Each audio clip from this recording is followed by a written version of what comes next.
do you have a some sort of opinion when it comes to play and earn versus play to? Because this play and earn is very new. That's like, I would like to say a couple months new. I think as the Axie Infinity kind of peaked and then came back down, it became like the general consensus. Okay, maybe play to earn might not work as well as play and earn. Do you have an opinion on that? Are you more so sitting back, investing, and just seeing which one wins, or do you have a strong opinion on it has to be play to earn or it has to be play and earn? It's funny you mentioned that. I'm actually in the middle of doing a write-up on all of the failed P2E economies, play to earn economies that took place. Without getting into detail of which ones they are, basically there's 4 of them that we were, pretty deep in, and they all eventually, the earning token that the people earn eventually zeroes out. And at a high level, it makes complete sense, right? New entrants come into the system, buy what the existing players are using the earning token for, right? So let's say in Axie Infinity's case, they're breeding Axies. New entrants are buying up these Axies. At a certain point, those new entrants will be breeding Axies too. And so you have exponential growth of the underlying NFTs as well as an uncapped supply of the token versus, a rate of new entrants that can't sustain the exponential growth of uncapped token and NFT. And so eventually the system implodes. It definitely, it needs to be more of a focus on play and earn, where a player could earn a small amount of money. Do you think that the new entrants might have been affected? For example, let's just call it Axie Infinity.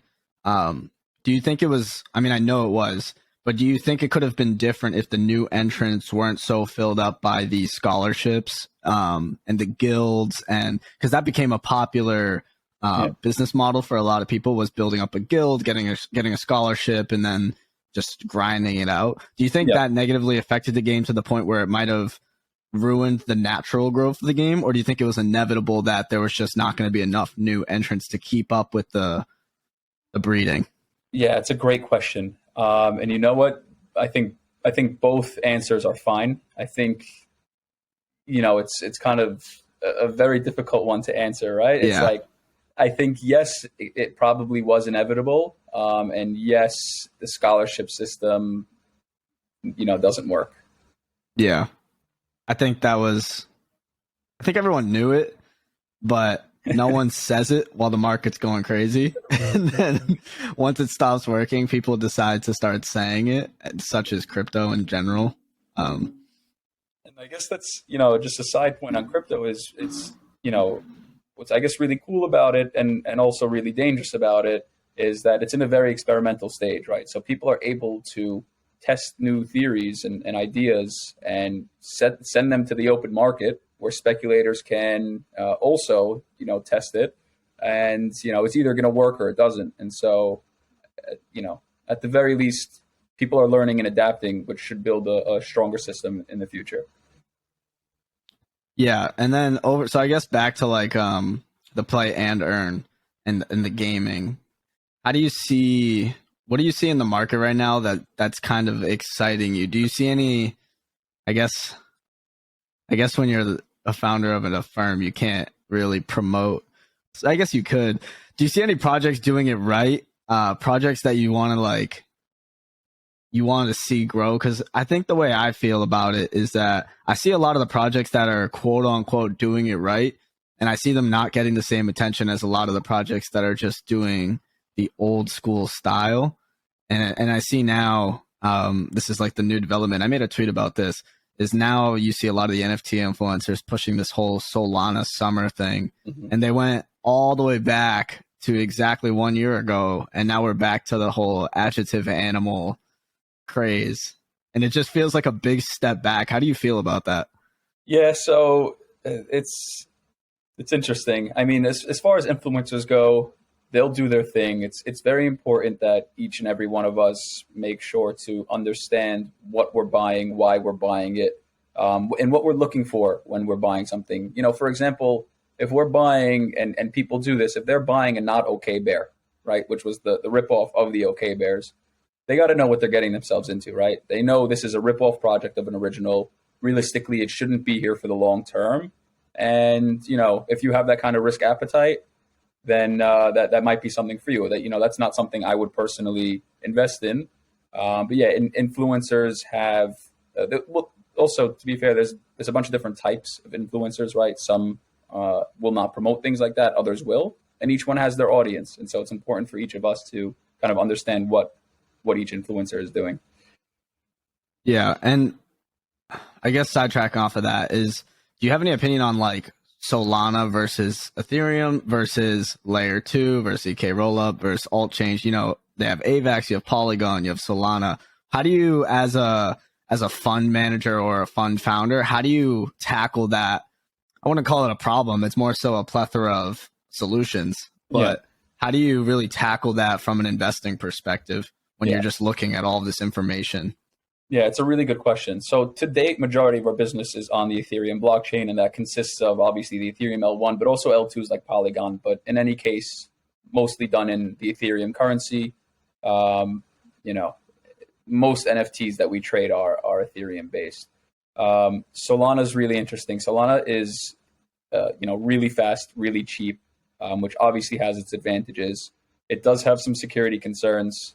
Obviously at certain points, like we've seen it, just like the network just stops, which is, not great. But at the same time, it definitely has potential. And so it's something we definitely have our eyes on. We've never went hard in any Solana project. And that's not because, we might not believe in them or we don't believe in Solana. It's just we haven't found the right opportunity yet for us. And that's not to say that won't change in the future. Yeah, well, I look at Solana and I look at a lot of the play to earn projects that have come. There's not really much on Solana that's really like fully developed. I've dabbled. I think all of like the later stages games, you have the biopills, the I can't even think off the top of my head, Zed Run and all that stuff, Axie, that lived all on either Ethereum or the layer 2s like Polygon and Immutable. But Solana doesn't have much. I mean, they have a Rory, but they don't have much that's late stage. What were you saying? Yeah. Star Atlas is another one. Star Atlas. Yeah. And still, so majority of games that are, being built today, theoretically, they wouldn't have started development more than 2 or 3 years ago, right? Like NFTs were only ever if a that. thing. Yeah, if that, exactly. So, and it definitely takes time to build something right. And so, I don't think the real true wave of blockchain games is even near. I think that's got, we got to give it some time. People who, like myself, in February of last year said, wow, this is a really cool use case. They started building at that point, conceptualizing idea, etc. We should expect them to be live not anytime soon, right? So, yeah. And I guess I have an interesting perspective as like a hardcore gamer. But what are your thoughts on, and speaking to development speed? You have companies like Bethesda, which you're probably familiar with. All these gaming studios, ZeniMax, Activision. These companies and these studios, they're billion-dollar studios, and some of them take a decade to put out one game. Like right. Let's call Elder Scrolls 6. Where's Rockstar? You have GTA 6. You have like these games that are really pushing the limits of technology. Take like a decade to put out a game. It feels like impossible for a game to put out a technology defining experience so soon. And it's been 2 to 3 years. It's physically impossible to have put out something with that much thought and effort. Right. And it's kind of like when you see on some of these websites, like, there's, buy our NFT, we're going to make a game, we're going to make land, and we're going to make all these things. You kind of got to take that with a grain of salt, right? Like, be wary of a lot of promises. Real building takes a lot of time, as you just described. Do you think there's a chance that mobile could play a much bigger role in the next wave of gaming as opposed to the last 20 years, which is mostly PC and console? Yeah, so mobile is, at one point it was the laughingstock of the gaming industry, and it quickly blew everyone out of the water when people realized, just what it can be. First of all, as devices get more sophisticated and smaller and whatever, like smartphones, people have more access to on the go high quality content, and so games are able to live on devices like smartphones, and that's only going to get better over time. And so, yeah, mobile should continue to grow for sure. Now, are you a gamer? Have you ever been a gamer? Major gamer. I What used did to you play? play. I grew up playing Nintendo 64, like with my siblings, like and cousins. Like we loved it, like Mario Party, Mario Kart days. And then Xbox Live, Call of Duty, Halo 3. Same. So Modern Warfare 2 was like my game. I was a 10th prestige, and I kind of always Hacked or legit? what? No, legit. Hacked or And I legit? spent I Legit? spent I spent way too much time playing Modern Warfare 2. I think if you looked at my days logged, it's some ridiculous number, like days logged, not like how many days that I Yeah, played. I know. I had like 50 or 60. Yeah. So no, but I always date my experience or compare my experience of Modern Warfare 2 to blockchain gaming in a way that it's like a play and earn economy can work if you have a player like myself who's putting in countless hours and days to unlock certain guns, right? Like, let's say you have to get to level 70 to unlock an AK-47, and this is like the holy grail of guns. It's really good, and it gives you some type of competitive advantage. There might be a player who doesn't want to spend all that time to get to level 70 and unlock it, and they might just want to buy it on the marketplace. So that creates a natural in-game economy, and with blockchain, that's kind of possible. And so things like that are what makes the whole thing cool. But again, we're yet to see it executed in the right way. Well, it was essentially almost perfect with CS:GO weapon skins. I feel like they had it figured out without knowing they had it figured out.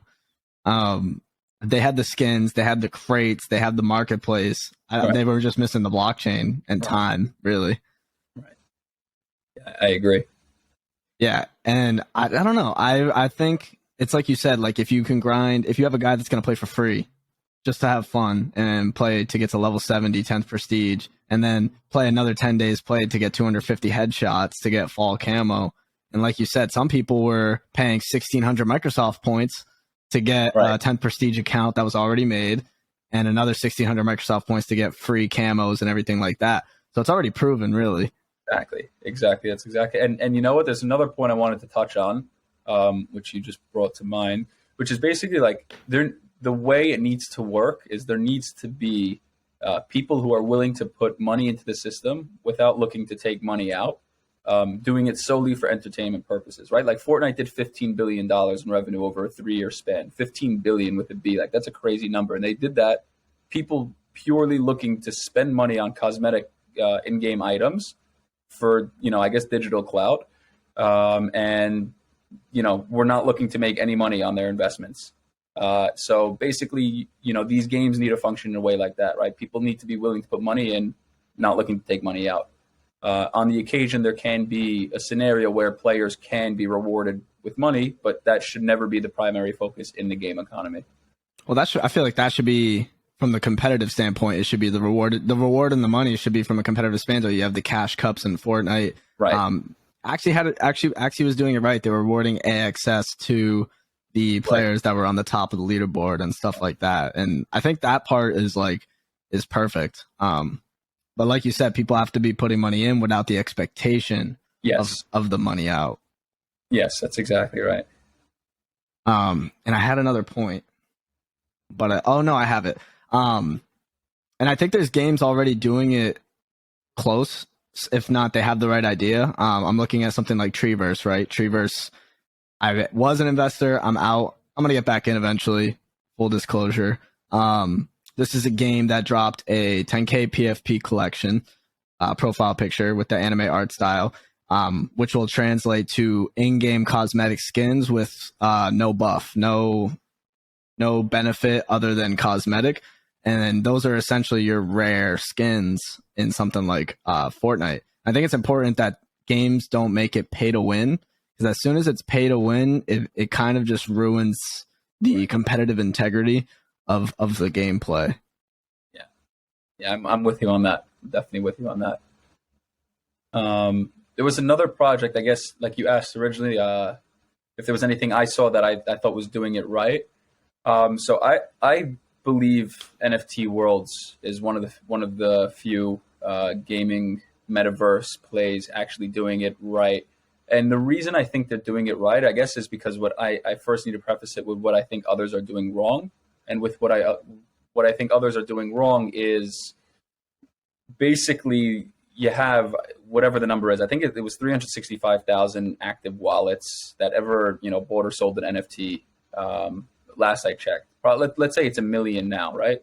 And you have all these different games looking to sell land and assets to the same group of users, NFT collectors, majority of which probably don't even want to play the game. And so at a high level, if you have a maximum of, say, 1 million people who are, buying your assets, and many of which won't even play your games, and then you compound that with the fact that there's your Bioland and Decentraland and Sandbox and Treeverse and this and Trollverse. There's tons of them. Yeah. World Wide Web, etc. Even if one of them is to get 100% market share, it's still 1 million users, right? Like Roblox has 202 million users, which validates a $14 billion market cap. So max upside is not that great. Yeah. Right. But with NFT worlds, they're building on top of Minecraft, which has an existing user base of 170 million users. And so now you can kind of work backwards like that and say, wait, first of all, what are they building? They're building a frictionless system for people to be able to play Minecraft through NFT worlds in a play and earn economy. And so, basically the users never have to download a crypto wallet, don't have to learn how to buy Polygon, Matic, or Ethereum to pay gas fees. They built this whole in-launcher wallet, completely gasless, where players can earn, buy assets from within the game itself. Don't need to go to the OpenSea marketplace. Literally can click a button. What are they using to buy those assets? Sorry, I'm not familiar with NFT worlds as much. I know what they are. Yeah. So you earn this world currency. It's called, ticker is WRLD. Also full disclosure, we are an investor in these NFTs and own the token too. So I'm not, trying to. Yeah, no, you're doing good service here. To educate, I guess, on why we like it. And so they built this whole frictionless system that allows players to be able to earn their currency, buy assets in a game where, and if you compare it to Fortnite, where players actually spent $15 billion on cosmetics, you have a game like Minecraft rather, where there is players who have been, by the way, this game grew for a decade straight, year over year, to 170 million players today. This is a game that people come back for and play. It's not just, a hot game and then dies. This is one of the holy grail games. I've been playing this game since 2012 personally. My little sister was born, grew up, and then also played Minecraft in my lifespan. Exactly. Right. So very few games are like this, where players come back year after year and still love it. Right. So this is one of those games, and now for the first time you can have this play and earn ability, and that's really interesting. So that's what we really like about that one, where they're not competing with the same, let's say, call it million wallets. They're going out to market, and their marketing push is starting soon. They're going to the 170 million existing Minecraft players, right? The audience is there. Now it's That's a great